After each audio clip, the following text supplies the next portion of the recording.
100 to 100, and every host city is shown the same thing first. Not a stadium, a number.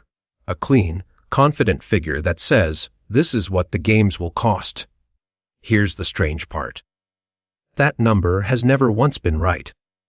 Not for a single Olympics in over 60 years. So how much does it really cost to host the Olympics?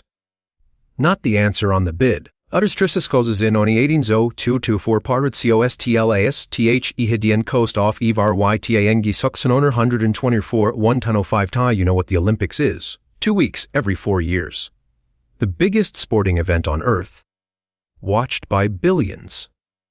And to win it, a city has to make a promise. It stands up in front of the world and presents a budget, the bid. London promised around £2.5 billion. That promise is what the public remembers. It feels like the price tag. But a bid isn't a price. A bid is a pitch. And the gap between the pitch and the bill is the most reliable number in the entire history of large construction.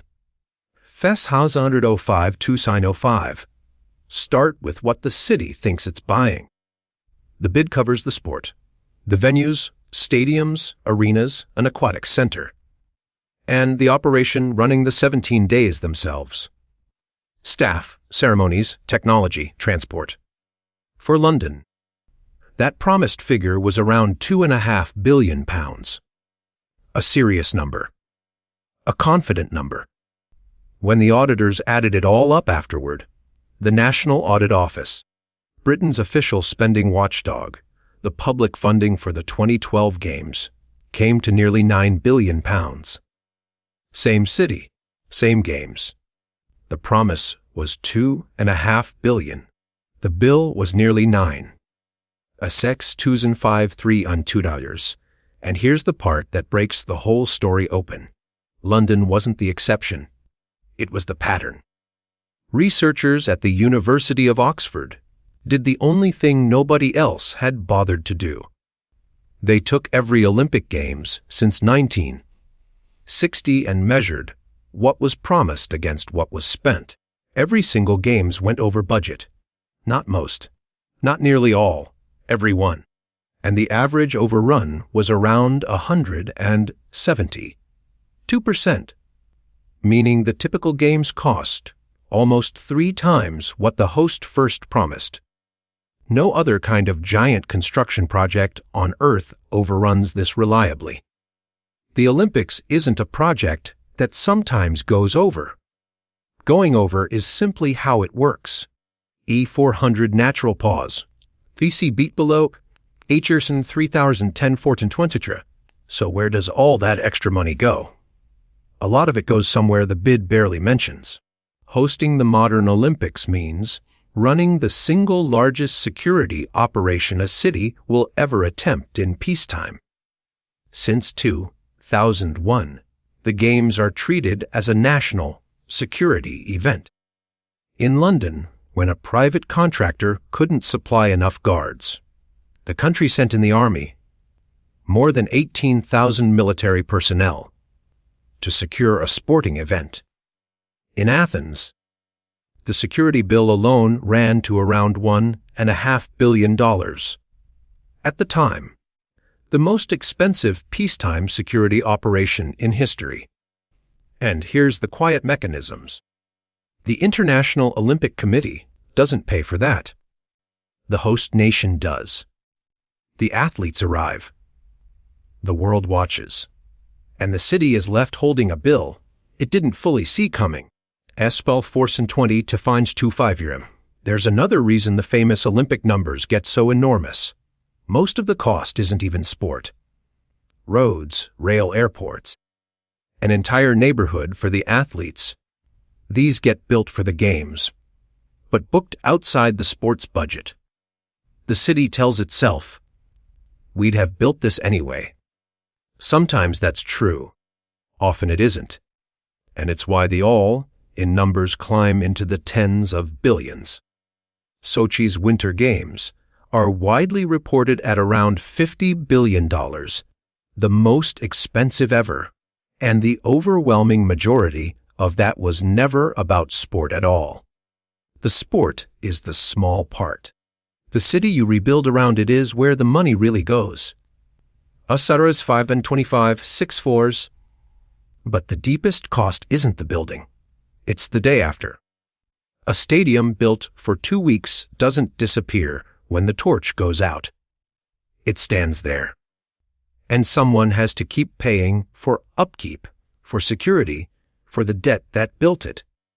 Athens built dozens of venues for 2004. Many fell silent within a few years, while the public kept paying to keep them standing. Beijing's Bird's Nest Stadium cost over $400 million to build and millions a year just to maintain, for a building that sat mostly empty. Sao 630, natural pause here. This is the part the bid never shows you. A host city pays for 17 days, and then it pays and pays for decades. Father's 725 bar. Now, this isn't destiny. It's a choice. In 1984, Los Angeles did something almost no host has dared to copy. It built almost nothing. It reused the stadiums it already had. And the games turned a profit. A surplus of over $200 million. So the cost isn't the Olympics. The cost is the building. The white elephants, the overruns. The legacy bills, those come from the urge to build something new and permanent for something that lasts 2 weeks. F7, cell 725 ain't and 25 grafscher. So let's answer the real question. What does it actually cost to host the modern Summer Olympics? Add it honestly, the venues, the 17 days of operation, the largest peacetime security operation the city will ever run.